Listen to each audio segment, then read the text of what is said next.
e sobre os que adulteram com ela virá grande tribulação, se não se arrependerem de suas obras.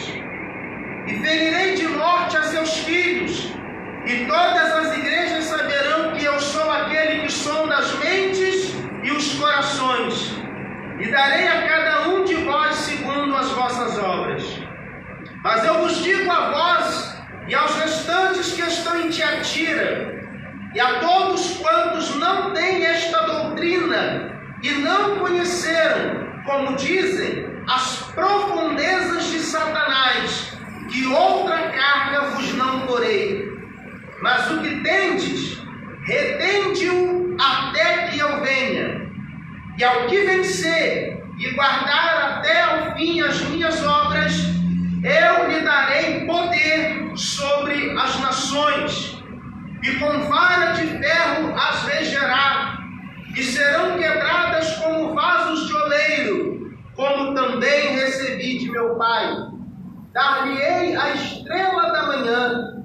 Quem tem ouvidos, ouça o que o Espírito diz às igrejas. Você diz amém? Amém. Podemos tomar assento, amados?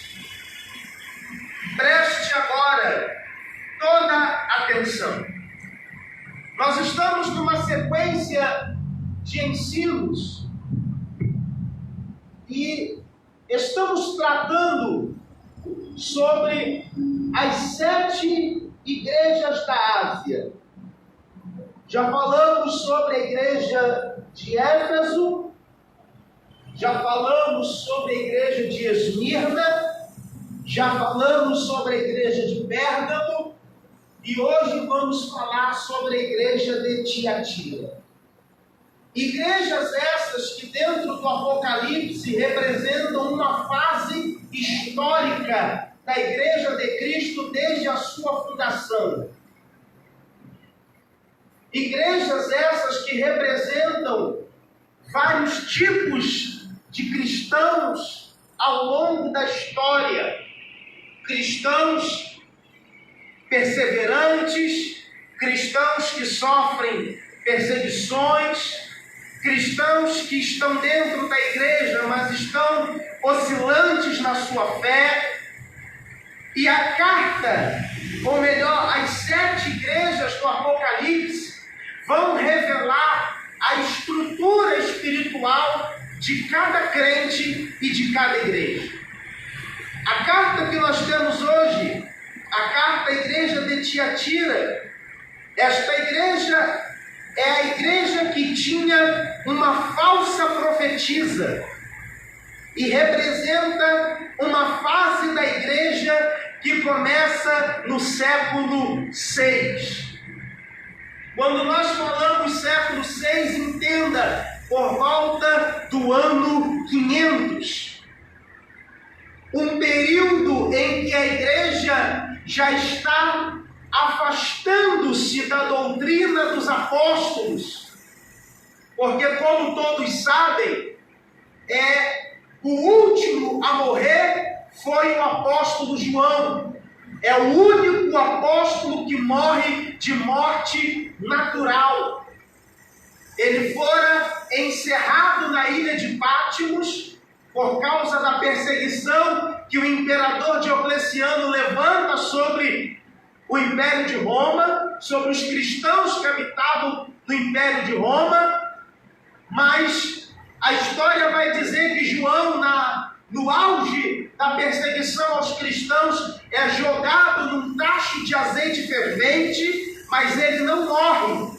E aí então ele é exilado na ilha de Patmos, onde tem a revelação das últimas coisas. Nesta revelação, Deus orienta, Deus ordena a João que escrevesse as 7 cartas às igrejas da Ásia. E na igreja de Tiatira, nós vemos que a igreja já não persevera na doutrina dos apóstolos. E à medida que a igreja não persevera na doutrina dos apóstolos, ela abre as suas portas para líderes que não têm mais compromisso com Deus.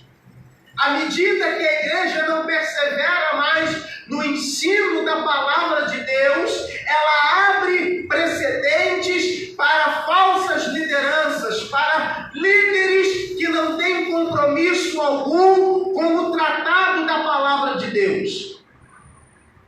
Talvez você não ligue o nome à cidade, mas no livro de Atos dos Apóstolos há um episódio que envolve a cidade de Tiatira.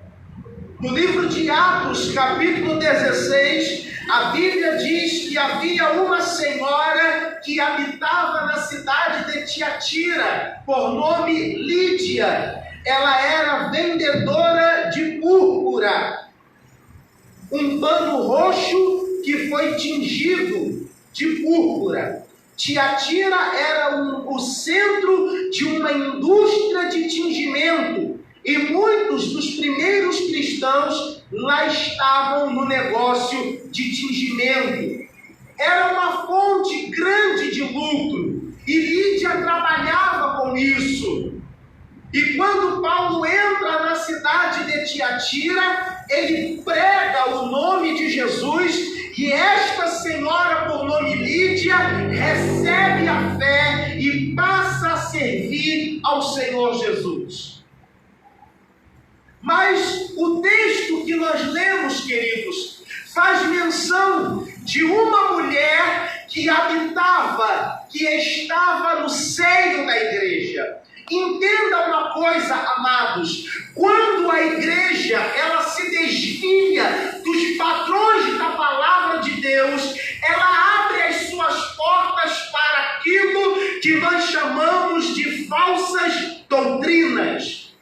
Quando eu olho o nome de Jezabel, eu lembro rapidamente da história de uma mulher lá no Antigo Testamento que também trazia este nome. Nós nos lembramos da mulher de Acabe, rainha de Israel, filha de Etibaal, rei dos fenícios, que ao casar-se com Acabe, consegue fazer a cabeça do marido para que trouxesse para dentro de Israel a idolatria. Irmãos, nós precisamos compreender que os dias em que nós vivemos, nós precisamos de um posicionamento. Diga comigo, posicionamento. Ou eu sou crente, ou eu não sou crente. Glória a Deus. Infelizmente, há pessoas que estão no nosso meio, que gostam da igreja, que gostam de orar, que gostam dos louvores, gostam do ambiente, mas não quer compromisso com Deus. Glória a Jesus. É óbvio que nós, quando lemos Jezabel na carta a Tiatira, nós não estamos falando da mesma mulher. Porém, nós não podemos nos deixar passar a influência que aquela mulher de Acabe estava tendo agora nesta mulher, que poderia ter sim o mesmo nome, não era a mesma pessoa, mas tinha o mesmo nome pelo que a Bíblia diz. Mas o que eu preciso me atentar era a obra que ela fazia dentro da igreja. A igreja, quando não tem uma liderança forte, ela fica vulnerável a falsas doutrinas. A igreja, quando não tem um ensino genuíno, ela fica aberta a heresias que se introduzem no nosso meio. E nós, queridos e amados irmãos, precisamos entender que nesses dias que nós vivemos, nós precisamos ser o que Paulo diz a Timóteo, na sua primeira carta a este jovem bispo, no capítulo 3, versículo 15, que a igreja é coluna e baluarte da verdade. A igreja tem a missão de defender a verdade, custe o que custar. Se necessário for, amados, eu dar a minha vida, eu darei a minha vida, mas não negarei a verdade, não abrirei mão da verdade, não farei negócio com a verdade, porque Deus confiou em nós para levarmos a verdade. Glória a Jesus. Só que agora, havia dentro da igreja uma mulher no mesmo padrão de Jezabel. Veja o que diz logo no início, versículo 19: eu conheço as tuas obras e a tua caridade. Caridade, algumas versões dizem caridade, outras versões dizem amor. Na verdade, caridade nada mais é do que o amor na prática, tá? Conheço a tua caridade e o teu serviço e a tua fé e a tua paciência, e que as tuas últimas obras são mais do que as primeiras. Amados, vamos entender uma coisa: tudo que nós fazemos está registrado diante de Deus. Não tem como a gente negar nada para Deus. Você pode enganar a mim, você pode enganar o irmão do seu lado, mas ninguém engana a Deus. Ele diz para essa igreja: eu conheço as tuas obras. Lá em Malaquias diz que há um livro que a Bíblia chama de memorial diante de Deus. Tudo que nós fazemos e falamos está escrito nele. Lembra-te que no último dia, no dia do juízo final, que não é um juízo para a igreja, abre-se-ão os livros. Nada que nós fizemos vai passar batido diante de Deus. Na verdade, Deus está dando uma chamada na igreja. Infelizmente, nós vivemos numa época em que Deus não pode repreender a igreja. O pregador não pode falar mais duro, o pregador não pode rasgar o verbo, que alguém já se ofende. Na verdade, queridos, quando Deus nos chama a atenção, primeiro ponto, entenda uma coisa: Ele só repreende e castiga quem Ele ama. Só repreende e castiga, segundo ponto, a quem Ele tem como filho. Porque bastardo, eu não vou chamar a atenção. Bastardo, eu não vou repreender. Mas se é o meu filho, eu repreendo. E ninguém tem mais autoridade sobre o filho do que o pai. Quem é filho de Deus aí? Então, quem é filho tem que estar disposto a ser repreendido por Deus. A repreensão de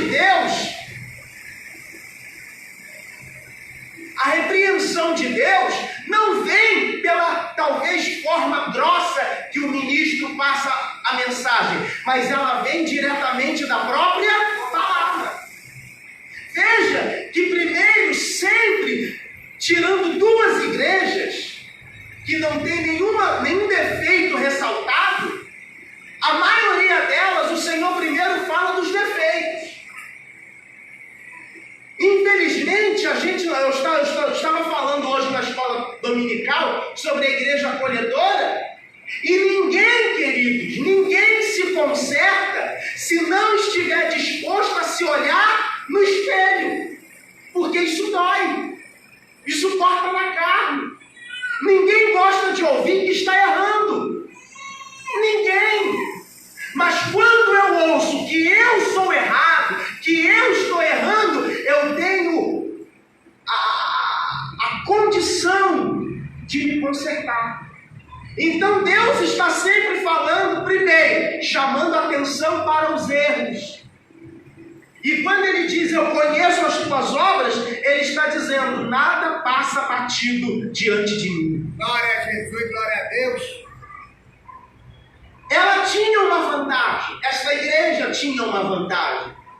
ela tinha qualidades. Na verdade, o versículo 19 fala das qualidades da igreja. As obras, a caridade, o serviço, a fé, a paciência, as últimas obras que eram maiores do que as primeiras. Porém, havia algo perigoso para aquela igreja. Olhe para mim, queridos, entenda uma coisa. O perigo que muitas vezes entra pela igreja, ele não vem com a sua verdadeira face. Muitas vezes o perigo ronda a igreja, mas ele vem disfarçado. Vem às vezes com aparência de piedade. Vem às vezes com aparência de obra de Deus, de vontade de Deus, de ensino de Deus, mas não tem nada a ver com as coisas de Deus. Por isso a necessidade da igreja estar alerta. Quem cuida da igreja é o anjo da igreja, é o pastor da igreja. Se o pastor da igreja não tiver zelo, não tiver alerta, as falsas doutrinas, elas entram sorrateiramente e conseguem contaminar o rebanho. Veja que agora ele vai falar do defeito daquela igreja. Versículo 20. Mas tenho contra ti o tolerares que Jezabel, mulher que se diz profetiza,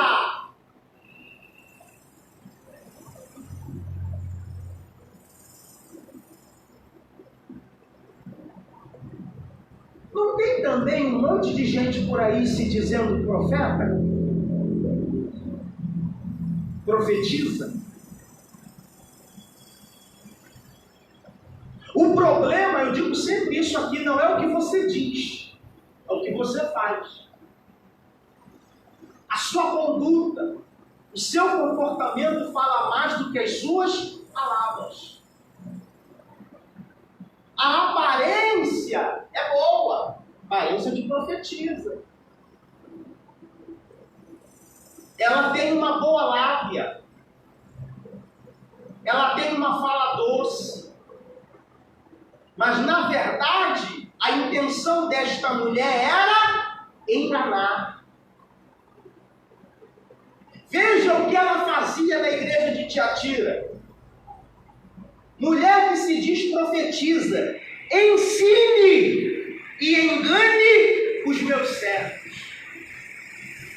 Irmãos, quantas pessoas estão dentro das nossas igrejas, mas estão enganadas por esse espírito de engano. Estão ludibriadas pelas falsas doutrinas. Nós falamos tanto, amados, santifique a sua vida. Se prepare para a volta de Jesus. Jesus em breve vem, breve virá. Cuidado com a sua vida, não se misture com as coisas do mundo. A gente está te alertando, aí vem alguém e desfaz tudo aquilo que você aprende nesse altar. Jezabel, essa mulher que se dizia profetiza, ela tinha gosto, ela tinha prazer em desfazer aquilo que era ensinado pelos presbíteros para arrebanhar o povo para si. Para tirar o povo, para tirar o foco do povo da vontade de Deus.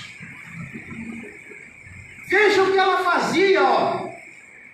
Ensine e engane os meus servos, para que se prostituam e comam dos sacrifícios da idolatria.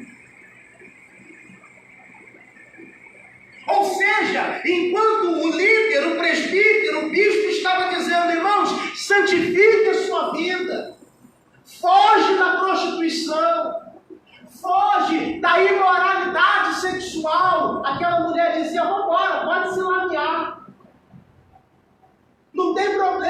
tem nada a ver. A gente corta um dobrado para o povo consertar a vida e vem alguém que não tem compromisso com Deus, que não tem amor ao rebanho e diz, olha, não tem problema, pode fazer o que quiser. E mais ainda, digo mais, não apenas se prostituir, mas comer das coisas sacrificadas aos ídolos. Você sabe, eu tenho falado sempre isso aqui, que os requisitos para nós gentios ingressarmos na igreja de Deus, um deles é fugir da prostituição e fugir das coisas sacrificadas. Não bate, irmãos, não coaduna um cristão convertido, um gentio convertido, que professa a fé em Cristo, vivendo na prostituição, se deitando com todo mundo. Quando a Bíblia fala em santificação, você pode pesquisar, que na maioria dos textos ela está aludindo santificação à preservação do corpo da imoralidade sexual. Quando Paulo escreve a primeira carta aos Tessalonicenses, capítulo 4, ele diz, porque esta é a vontade de Deus para vós, a vossa santificação, que vos abstenhais da prostituição. A igreja de Jesus é santa, a igreja de Jesus é separada, a igreja de Jesus é comprada, a igreja de Jesus é marcada. Não há como coadunar a igreja de Jesus com as práticas mundanas. Glória a Jesus, glória a Deus. Se alguém está entre nós e vive dessa forma, em nome de Jesus, santifica a sua vida. Glória a Jesus. É a palavra de Deus que está dizendo. Vinde como estáis. A Bíblia Jesus nunca disse vinde como estáis. Isso aí é uma tradução popular que fizeram para facilitar na hora do evangelismo. Mas Jesus nunca falou vinde como estáis. Ele diz, vinde a mim, todos os que estáis cansados e oprimidos, e eu vos aliviarei. Não dá para ser crente aqui dentro, querido, e chegar lá fora e fazer a mesma coisa que o mundo faz. Não dá para entender, queridos, que a gente possa estar participando de algo que é oferecido aos ídolos. Você que tem um filho, você que é pai, mãe, eu vou usar um exemplo aqui clássico, que todo mundo conhece, dia 27 de setembro. As pessoas aí fora oferecem doces a ídolos. E depois quer dar para Deus e o mundo. Aí oferece para sua criança. Filho de crente não pode participar. Não é para nós. Pastor, me convidaram para ir numa missa de 7º dia. Não é para ir. Mas fulano vai ficar chateado. Irmão, que fique. Mais importa obedecer a Deus do que aos homens. Isso é a palavra. A igreja de Tiatira está sendo repreendida porque tolerava alguém que ensinava falsas doutrinas. Quem é o seu líder? Quem é que te doutrina? Está de acordo com a palavra? Então preze por ele. Preze por ele. Preze por ela, porque tem mulheres boas também, de Deus, compromissadas com a palavra. Zele por eles, que estão te ensinando o caminho do céu. Mas hoje em dia o povo tem sido enganado, queridos, indo atrás dos falsos, deixando os verdadeiros de lado. Entenda uma coisa, irmãos. Entenda uma coisa. Não se faz negócio com a verdade. Não se faz negócio com a verdade. As verdades da Bíblia Sagrada são inegociáveis. Quem te chamou não foi o homem. Quem te chamou foi Deus. Diga, quem me chamou? Quem me chamou? Diga mais forte, quem me chamou? Quem me chamou? Não foi o homem. Não foi o homem. Foi Deus. Foi Deus. Você pode dar glória a Deus? Glória a Deus. Pastor, eu estou assustado porque o Senhor nunca viu o Senhor pregar assim. Mas, amados, a gente precisa acordar. A gente precisa acordar, amados. Nós vivemos num tempo de relativismo. Tudo é relativo. O que era pecado antigamente, hoje não é mais. O que era certo antigamente, hoje é errado. E o que era errado, hoje é certo. O conceito de certo e errado não existe, é relativo. Porque o que é certo para mim é errado para ele. O que é errado para ele pode ser certo para você. Mas e a palavra de Deus onde fica? A gente vive num auê, sabe, numa bagunça, numa baderna, e ninguém sabe quem é quem, ninguém sabe quem é crente, quem não é.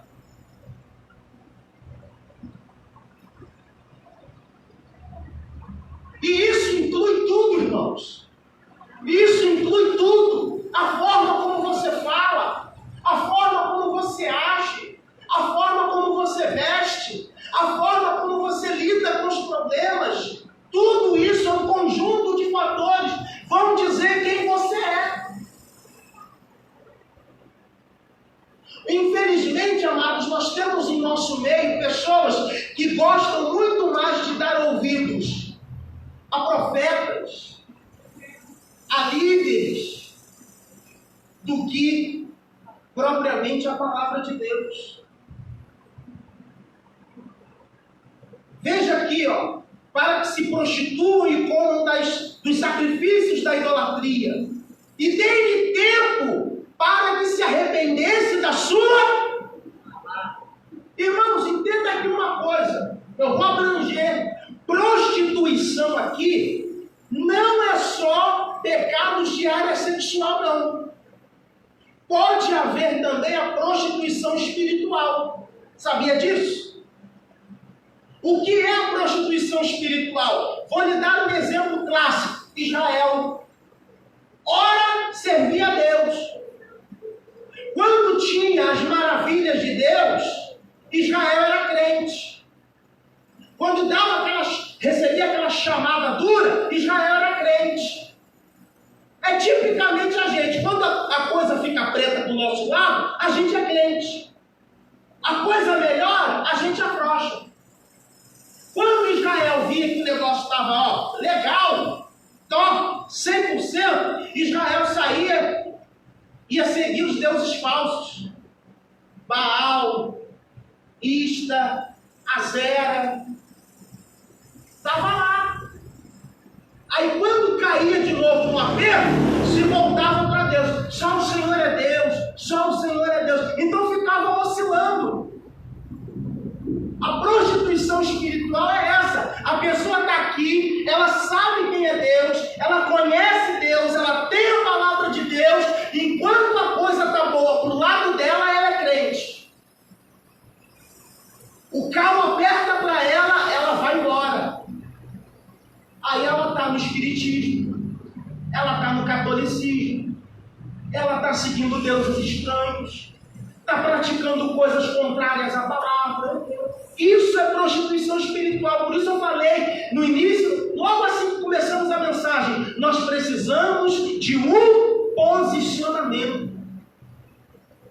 São poucas as igrejas que você conta nos dedos que têm compromisso em pregar e ensinar a verdade. Essas igrejas e essas lideranças precisam ser valorizadas. Amém? Amém. Dê-lhe tempo para que se arrependesse. Já estou encerrando. Deus é paciente. Muitas vezes nós somos levados por Deus a um tempo para que a gente possa se arrepender. Agora aqui, ó. Sabe o que acontece hoje, irmãos? Infelizmente, há muita gente entre nós que está brincando com as coisas de Deus. Brincando com as coisas de Deus. Brinca de falar em línguas estranhas. Brinca com os dons espirituais. Brinca com a pregação da palavra. Brinca com uma ordem pastoral. Eu estou aqui não é porque eu quero, não. É porque Deus me colocou. Amém? Amém. Qual é a minha função aqui? Direcionar você até chegar onde? Jesus. Agora, se você não quer, quando eu digo você, eu digo a pessoa, tem todo o direito, amados. Mas ou você realmente busca uma coisa séria com Deus, ou fica lá fora. Tem gente, irmãos, eu vejo a paciência de Deus. Vamos voltar para Israel. Antes da Babilônia cair nas mãos de Nabucodonosor, Jeremias já vinha anunciando: arrependei-vos. Se vocês não se arrependerem, Jerusalém vai cair. A terra vai ser entregue a estranhos. Mas Israel estava lá, atolado na idolatria. Atolado em seguir os falsos deuses. Preocupado em queimar incenso aos ídolos. Até que um dia, Nabucodonosor vem. E ele faz o quê? Cerca Jerusalém. Em 3 etapas, ele destrói Judá.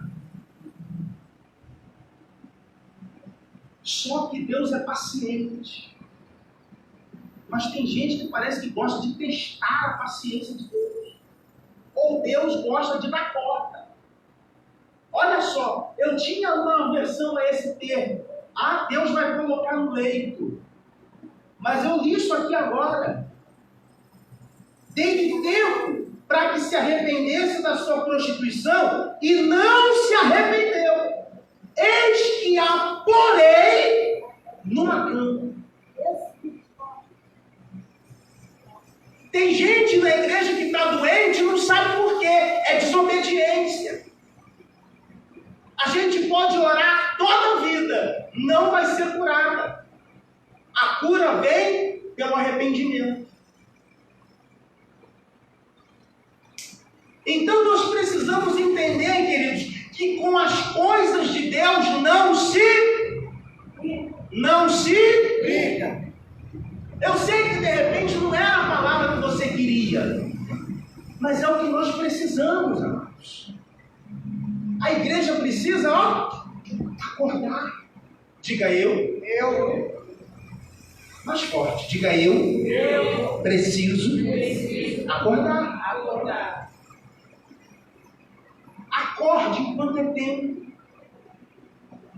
Ah, pastor, mas isso não acontece na minha vida. Graças a Deus. Continue lutando para não acontecer.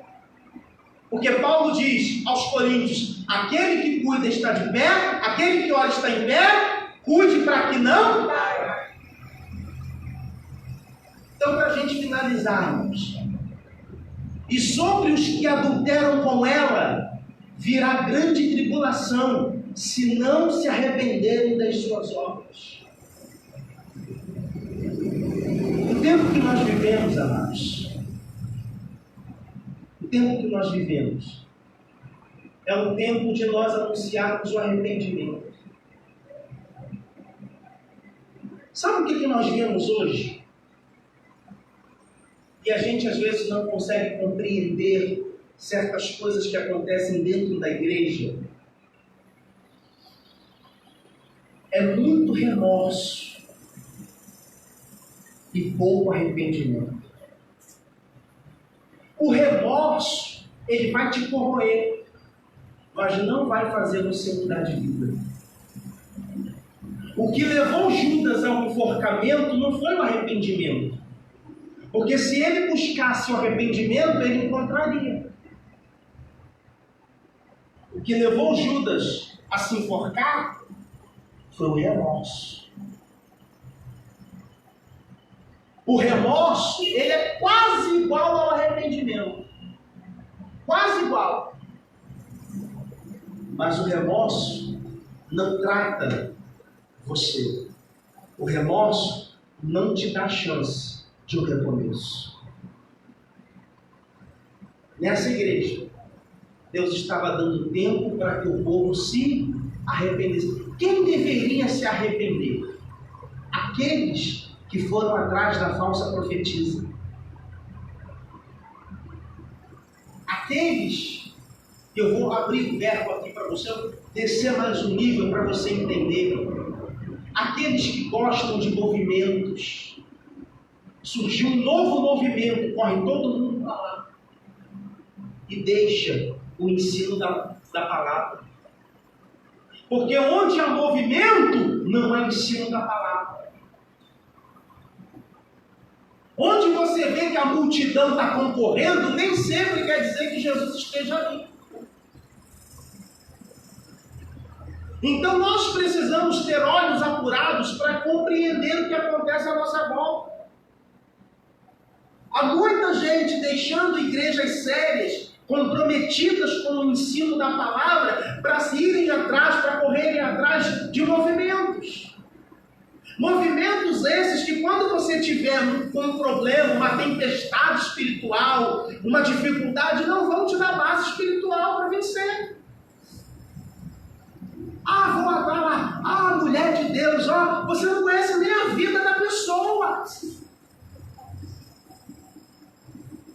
Você não sabe nem quem é o pastor, né? Abriu uma igreja nova, você não sabe nem quem é o pastor.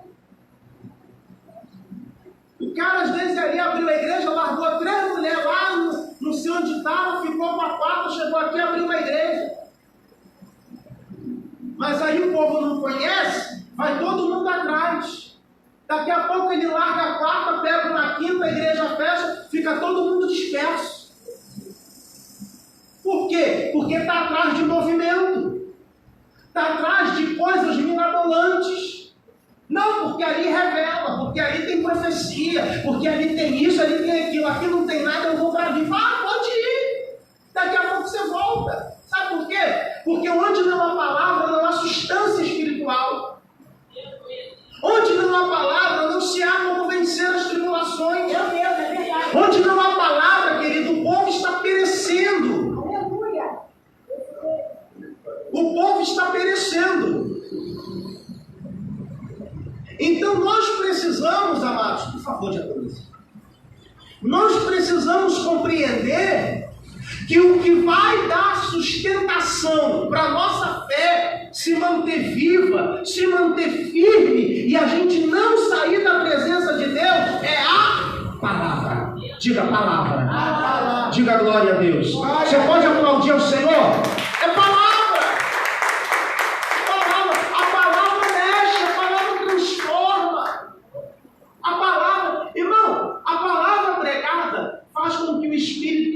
Entre em ação e convença o homem do pecado, da justiça e do juízo. Glória a Jesus. Então esquece falsos profetas, que, diga-se de passagem, seria uma marca dos últimos dias. Falsas profetisas, falsas profecias, que acontecem muito no nosso meio. Você vai casar. Vou abrir aquela porta, eu estou vendo aquela chave, descer aquele envelope. Irmão, sai fora disso. Sai fora disso. A mensagem que nós precisamos para esses dias é: arrependa-te. Arrependa-te. Busque a Deus. Sirva a Deus. Glória a Deus. Se firme com Deus. Meu Deus. E deixa que o resto Ele faz na tua vida. Glória a Jesus. Paulo, dizendo aos Coríntios, escrevendo, ele diz: eu plantei, Apolo regou, mas Deus deu o crescimento. Então, tudo que nós precisamos, queridos, tudo que nós precisamos vem de Deus. Amém? Amém. Tudo que nós precisamos, nós encontramos em Deus. Agora, é preciso nós nos arrependermos dos nossos pecados.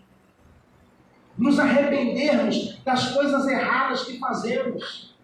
E procurarmos também consertar as nossas vidas diante de Deus. Tem dúvida? Procure o seu pastor. Ouviu alguma coisa? Procure o seu pastor. Para que você não seja ludibriado. Para que você não seja enganado. Para que você não seja levado por qualquer vento de doutrina e dessa forma se mantenha fiel, se mantenha firme na presença de Deus. Amém? Você pode aplaudir mais uma vez ao Senhor? Deus nos abençoe, queridos, pela pregação da sua